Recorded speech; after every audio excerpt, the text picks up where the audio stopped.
The morning mist hung like a shroud over Lexington Green, as Captain John Parker watched the crimson tide of British regulars emerge from the darkness. On April 19, 1775, he could never have imagined that this fateful dawn would ignite an 11-month siege that would transform a colonial rebellion into a continental revolution. The sound of musket fire echoing across the Massachusetts countryside would soon draw tens of thousands of militiamen toward Boston, creating the first sustained military confrontation between American patriots and the British Empire. Major General Thomas Gage, the British military governor of Massachusetts, had dispatched his column of light infantry and grenadiers under Lieutenant Colonel Francis Smith to seize the colonial ammunition stores at Concord. What began as a routine mission to confiscate rebel supplies became a running battle that would trap the entire British garrison within the confines of Boston. As Paul Revere's midnight ride had warned, the countryside exploded into action.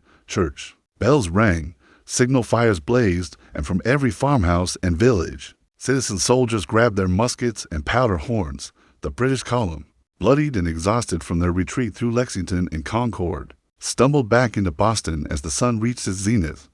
Behind them, like wolves following wounded prey, came the Massachusetts militia.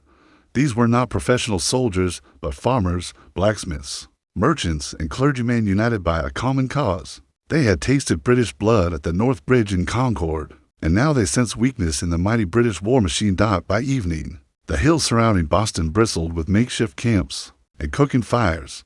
What had begun as a spontaneous response to British aggression was rapidly evolving into something far more significant. The colonial forces, initially numbering around 15,000 men, established a loose perimeter around the city, effectively cutting off all land routes. Boston, once the crown jewel of British administration in North America, had become a prison for its own garrison. The speed and scale of the colonial response caught everyone by surprise, including the Patriots themselves. Within days, militiamen from across New England were marching toward Boston. From Connecticut came units led by Benedict Arnold and Ethan Allen, fresh from their victory at Fort Ticonderoga. Rhode Island and New Hampshire sent their finest regiments, while even distant colonies pledged support. The siege that would follow would test not only military resolve, but also the colonists' ability to maintain unity in the face of British naval supremacy and professional military expertise. General Gage found himself in an impossible position. His forces, numbering approximately 6,500 men, controlled Boston proper and the harbor, but they were completely cut off from the surrounding countryside. Every ounce of food, every cartridge of ammunition, every piece of equipment would have to arrive by ship. The irony was stark. The British Empire, master of the seas, found its premier North American garrison dependent entirely on naval supply lines. While surrounded by an increasingly organized and determined colonial army, the stage was set for a confrontation that would determine whether this colonial uprising would be crushed like so many rebellions before it, or whether it would grow into something that could challenge the greatest military power on earth. As the first week of the siege drew to a close, both sides began to realize that this was no mere riot or local disturbance. This was the beginning of a war that would reshape the world, and Boston would be its first great testing ground. The morning of April 26, 1775, dawned with an unseasonable chill that seemed to mirror the uncertainty gripping both sides of the siege lines. In the hastily constructed American camps scattered across the hills of Cambridge, Charlestown, and Roxbury, a most unusual army was taking shape. These were not the disciplined ranks of European warfare, but a collection of independent companies, each reflecting the character of its home community. Some units arrived in matching uniforms, others wore whatever clothes they could muster, but all shared a fierce determination that both impressed and worried their own commanders. Artemus Ward, the Massachusetts general who initially commanded the siege forces, faced challenges that would have broken lesser men. His army existed largely on paper, with units coming and going as local crises demanded their attention. Some militiamen served for days, others for weeks, and a fortunate few committed to longer terms. The logistics of feeding, housing, and supplying this constantly changing force seemed impossible, yet somehow the siege held. Colonial women played crucial roles, cooking, nursing, and even melting down pewter dishes to cast musket balls. The British, meanwhile, watched from their positions with a mixture of professional disdain and growing concern. General Gage's officers, products of European military academies and veteran campaigners, initially dismissed the colonial forces as an armed mob that would disperse at the first sign of serious resistance. Captain Francis Hutchinson of the 38th Foot wrote to his family that the rebels possessed more enthusiasm than skill, more noise than discipline. Yet even these seasoned professionals began to acknowledge that enthusiasm and local knowledge might prove formidable weapons in this strange, new kind of warfare. As spring turned toward summer, the siege developed its own rhythm and character. The Americans, lacking sufficient artillery and professional military engineers, could not mount a direct assault on Boston's formidable defenses. Instead, they gradually tightened their grip on the surrounding countryside, intercepting supply convoys and preventing the British from foraging. This strategy of containment required patience and coordination that tested every assumption about colonial military capabilities. The arrival of companies from distant colonies brought both strength and complications to the American cause. Each colony jealously guarded its autonomy, and intercolonial rivalries that had simmered for decades suddenly mattered in decisions about command structure, supply distribution, and tactical planning. Connecticut troops clashed with Massachusetts men over precedence, while Rhode Island officers questioned orders from New Hampshire commanders. These tensions would have destroyed most military ventures, but the shared commitment to resistance against British authority proved stronger than provincial jealousies. According to historical accounts documented by the Massachusetts Historical Society, the American or provincial armed forces were initially called various names as the structure evolved. The transformation from a loose collection of militia companies into something resembling the Continental Army would require leadership of extraordinary vision and skill.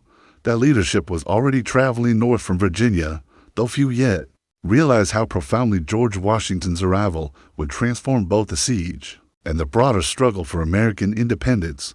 Food shortages plagued both armies, though for different reasons. The British controlled the harbor and could theoretically receive supplies from anywhere in the empire, but coordinating such deliveries across 3,000 miles of ocean proved increasingly difficult. The Americans controlled the productive farmland of New England, but lacked the organizational structure to efficiently collect and distribute provisions. Both sides learned to live with hunger, though the colonials seemed better adapted to the makeshift conditions that siege warfare demanded. The sultry morning of June 17, 1775, would etch itself into American memory as the day when colonial militia proved they could stand against the finest troops in the British Empire. Colonel William Prescott's forces had spent the night fortifying Breed's Hill, the lower of the two heights that commanded Boston Harbor from the Charlestown Peninsula. When dawn revealed earthworks bristling with colonial defenders, General Gage realized that his strategic position had been fundamentally compromised overnight. The British response was swift and professional. Major General William Howe, commander of the assault forces, assembled 2,400 of his finest troops for what he assumed would be a straightforward operation to clear colonial militia from positions they had no business holding. The Redcoats, who formed ranks that morning, represented the cream of British military might. The 5th, 38th, 43rd, and 52nd Regiments of Foot, supplemented by the elite light infantry and grenadier companies from multiple units. These were veterans of European battlefields, men who had broken French squares and stormed Spanish fortresses. From the American redoubt atop Breed's Hill, the view was both magnificent and terrifying. Boston Harbor stretched to the horizon, dotted with the masts of British warships, whose guns were already beginning to bombard the colonial positions. Below, in perfect formation, the British assault columns began their advance across the peninsula. The contrast could not have been more stark. Disciplined professionals in scarlet uniforms, moving with parade-ground precision against farmers and tradesmen in homespun clothing. Behind hastily constructed earthworks, Colonel Prescott, a veteran of the French and Indian War, walked the ramparts, encouraging his men with calm professionalism that belied the desperate nature of their situation. Many of the defenders had never faced combat before, and all of them understood that they were about to test themselves against the acknowledged masters of 18th century warfare. The famous command attributed to Prescott, "Don't fire until you see the whites of their eyes," reflected both ammunition shortages and tactical wisdom that would prove devastatingly effective. The first British assault began at approximately 3 o'clock in the afternoon, with Howe's troops advancing up the gentle slope in perfect order. The Americans held their fire with discipline that surprised even their own officers.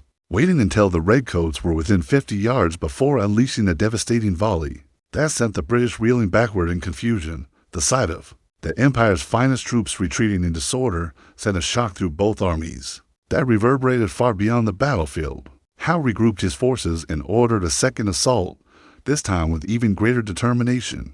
Again, the British advanced with professional skill, and again the American defenders waited until the last possible moment before firing. The result was even more catastrophic for the attackers, with entire companies cut down in the space of minutes. British officers, conspicuous in their gold lace and gorgets, fell in disproportionate numbers as colonial marksmen deliberately targeted the command structure of their opponents. The third assault succeeded only because the Americans had exhausted their ammunition and could no longer maintain their murderous rate of fire. As the British finally gained the summit, the colonials conducted a fighting withdrawal that demonstrated remarkable discipline for troops who had supposedly learned warfare only from frontier skirmishes. The cost of victory, however, was staggering: over 1,000 British casualties against fewer than 400 American losses. General Howe himself would later write that he could not afford many more such victories, while King George III reportedly remarked that the rebels had shown they could fight like soldiers. The siege would continue, but the psychological balance had shifted dramatically in favor of the American cause. The sweltering heat of July 3, 1775, seemed to press down upon Cambridge like a physical weight as George Washington of Virginia rode into the American camp to assume command of what would soon become the Continental Army. At 43 years old, Washington possessed a presence that commanded immediate respect from officers and enlisted men alike. Standing over 6 feet tall in an age when most men barely reached 5.5 feet, he carried himself with the bearing of someone accustomed to authority. Yet his careful attention to military protocol and personal conduct would prove crucial in transforming a collection of colonial militias into a unified fighting force. The challenges facing the new commander-in-chief seemed almost insurmountable. The army that Washington inherited existed more in theory than in practice, with units constantly arriving and departing according to local needs and individual whims. Some men served under formal enlistments, others considered themselves volunteers, who could leave whenever personal circumstances demanded, and still others had simply appeared with their hunting rifles and expected to fight the British whenever convenient. Creating military discipline from such diverse and independent-minded forces would require all of Washington's considerable skills as a leader and politician. Washington's first priority was establishing a reliable chain of command that could function regardless of the provincial loyalties and personal rivalries that had plagued the siege. Since its inception, he retained Artemas Ward as second in command, recognizing both Ward's competence and the political necessity of honoring Massachusetts' leadership, while gradually introducing Virginia and other non-New England officers into key positions. This delicate balancing act required constant attention to colonial sensitivities, but it gradually created an officer corps that could think and act continentally, rather than provincially. The logistical situation was equally daunting. The Army possessed virtually no artillery capable of breaching Boston's defenses, insufficient ammunition for sustained operations, and a supply system that relied entirely on the voluntary cooperation of colonial governments and individual suppliers. Washington immediately began correspondence with the Continental Congress, requesting not only military supplies, but also the legal authority and financial resources necessary to maintain a long-term siege. His letters from this period reveal a man acutely aware that military success depended as much on political and economic factors as on battlefield prowess. Perhaps most critically, Washington understood that the siege of Boston represented far more than a local military operation. European observers, potential allies, and enemies throughout the world were watching to see whether American colonials possessed the staying power necessary for sustained resistance against British authority.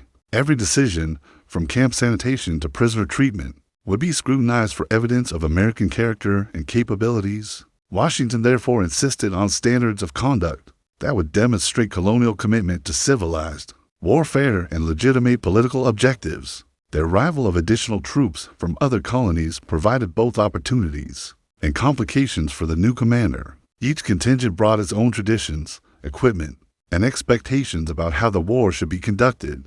Pennsylvania riflemen, famous for their marksmanship, but notorious for their independence, presented different challenges than Connecticut. Regiments accustomed to more formal military organization, Washington spent countless hours in meetings with officers, learning the capabilities and limitations of each unit, while gradually imposing continental standards on provincial practices. By late July, the transformation was becoming visible to both armies. British observers reported that the American positions showed increasing sophistication in their construction and maintenance, while the troops themselves appeared more disciplined and purposeful in their daily activities. General Gage, now recalled to London in disgrace after Bunker Hill, had been replaced by General Howe, who possessed both the tactical skill and political sensitivity necessary for the increasingly complex situation in Boston. The siege was entering a new phase, one that would test whether Washington's vision of a continental army could become reality. Under the pressures of active military operations, the first snows of 1775 began falling on the Massachusetts countryside as Henry Knox embarked upon one of the most audacious logistical operations in military history. The young Boston bookseller turned artillery officer had convinced Washington that the captured cannons from Fort Ticonderoga could be transported 300 miles through winter wilderness to break the siege of Boston. What seemed impossible to experienced military minds appeared merely difficult to Knox, whose enthusiasm and determination would soon earn him a permanent place in American military legend. Knox's expedition departed Cambridge in late November, with a small team of drivers, engineers, and volunteer civilians who shared his faith that American ingenuity could overcome British naval supremacy. The cannons waiting at Ticonderoga represented the finest European military engineering, heavy siege guns, mortars, and howitzers capable of reaching any target in Boston or its harbor. The French had spent vast sums building this fortress and equipping it with artillery that could command the strategic waterways of northern New York, never imagining that these same weapons would someday threaten British positions hundreds of miles to the southeast. The physical challenges of moving 59 pieces of artillery, weighing collectively over 60 tons, through roadless wilderness in the depths of winter would have deterred most commanders. Knox, however, approached the problem with the systematic thinking of someone who had spent years managing complex business operations. He organized teams of oxen, constructed specialized sleds, and recruited local guides who knew every stream, crossing and mountain pass along the route. Each day brought new obstacles, frozen rivers that might or might not support the weight of heavy cannons, mountain passes blocked by snow drifts, and equipment failures that threatened to strand the entire expedition. The human drama of the artillery train rivaled its military significance. Teamsters worked 18-hour days in temperatures that frequently dropped below zero, knowing that their efforts might determine the outcome of the entire war. Local communities along the route provided food, shelter, and replacement animals when exhaustion claimed the original teams. Wives and daughters of patriot families spent their evenings knitting mittens and scarves for men they would never see again, understanding that their contribution to the cause was no less vital than the work of soldiers in the field. Knox's personal leadership during the expedition demonstrated qualities that would make him one of Washington's most trusted subordinates throughout the war. When civilian contractors balked at river crossings that seemed impossibly dangerous, Knox personally led the way across ice that groaned and cracked under the weight of massive cannons. When local Tory sympathizers attempted to sabotage the expedition by providing false information about road conditions, Knox adapted his routes and schedules with the flexibility that would characterize American military operations throughout the conflict. The arrival of the artillery train at Cambridge on January 20th, 1776, coincided with a broader transformation in the siege that had been building for months. Washington's army was becoming more professional and confident with each passing week, while the British garrison in Boston showed increasing signs of demoralization and supply difficulties.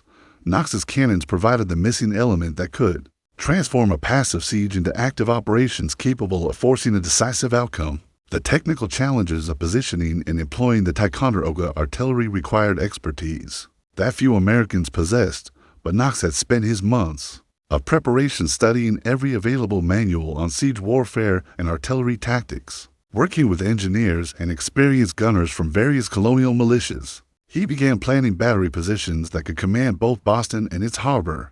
The British, observing the increasing activity in American lines, began to suspect that the military balance was about to shift dramatically in favor of the besiegers. The success of Knox's expedition represented more than a logistical triumph. It demonstrated that American determination and ingenuity could compete successfully, with British resources and professional expertise, setting the stage for the climactic phase of the siege. The bitter cold of March 4, 1776, provided perfect cover for one of the most brilliant tactical operations of the entire siege. Under the pale light of a waning moon, 2,000 American soldiers began the backbreaking work of fortifying Dorchester Heights, the commanding position that had somehow remained unoccupied by either army throughout 11 months of confrontation. Washington had chosen this night carefully, knowing that the frozen ground would muffle the sounds of construction, while darkness concealed the scale of American preparations from British observers. In Boston below, the technical challenges of building effective fortifications in a single night seemed insurmountable to conventional military thinking, but American ingenuity had devised solutions that would astonish European military engineers. Since the frozen ground prevented traditional entrenchment, the Americans had prepared massive fastened bundles of sticks and logs that could be quickly assembled into protective walls. Pre-constructed gabions filled with stones provided additional protection, while carefully positioned artillery pieces from Knox's train commanded every approach to the heights and much of Boston Harbor beyond. General Howe awoke on March 5th to discover that the military situation had been completely transformed overnight. The American positions on Dorchester Heights rendered Boston untenable for any defending force. While the harbor itself lay under the direct fire of colonial artillery, British naval supremacy, the foundation of their entire strategic position in North America, had been neutralized by a single night's work that demonstrated American military capabilities had evolved far beyond anything Howe had imagined possible. The speed and sophistication of the American fortifications impressed even veteran British officers who had previously dismissed colonial military engineering as amateur improvisation. The works on Dorchester Heights showed careful attention to fields of fire, mutual support between positions, and protection against counter-battery fire that reflected thorough understanding of 18th century siege warfare. More importantly, the Americans had demonstrated an ability to coordinate complex operations involving thousands of men working silently and efficiently through an entire night, a level of discipline that rivaled European professional armies.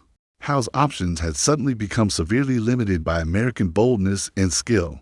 A direct assault on Dorchester Heights would require attacking uphill, against prepared positions defended by troops whose marksmanship had already proven deadly. At Bunker Hill, the British casualties from such an operation would likely exceed anything the Empire could sustain in a colonial conflict, while failure would complete the humiliation of British arms in North America. Naval bombardment of the Heights might damage American positions, but could not eliminate the threat they posed to British operations. The political implications of the American achievement extended far beyond military considerations. European observers had been watching the siege of Boston carefully, evaluating whether colonial resistance represented a serious challenge to British power, or merely another provincial uprising that would collapse under professional military pressure. The fortification of Dorchester Heights in a single night demonstrated organizational capability, technical competence, and strategic vision that commanded respect from potential allies and enemies alike. By March 10th,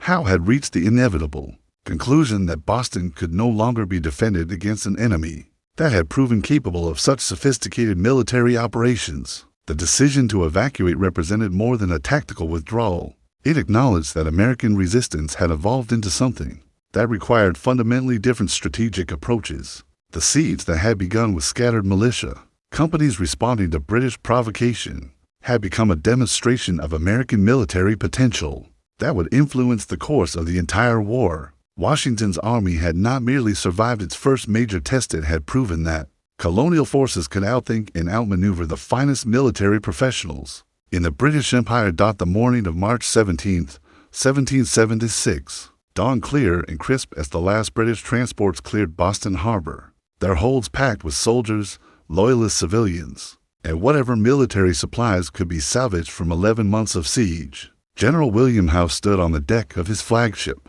watching the Massachusetts coastline recede into the distance, knowing that he was witnessing the end of British authority in one of their most important North American colonies. The evacuation that had seemed impossible just weeks earlier had become inevitable once American artillery commanded the harbor from Dorchester Heights. The agreement that made possible this peaceful British withdrawal reflected the complex political realities that had evolved during the siege. Washington, demonstrating the diplomatic skill that would characterize his entire career, had agreed not to fire upon the evacuating British forces in exchange for Howe's promise not to burn Boston. During the withdrawal, this restraint served American interests by preserving the city and its port facilities, while demonstrating to European observers that colonial forces conducted warfare according to civilized standards that commanded international respect.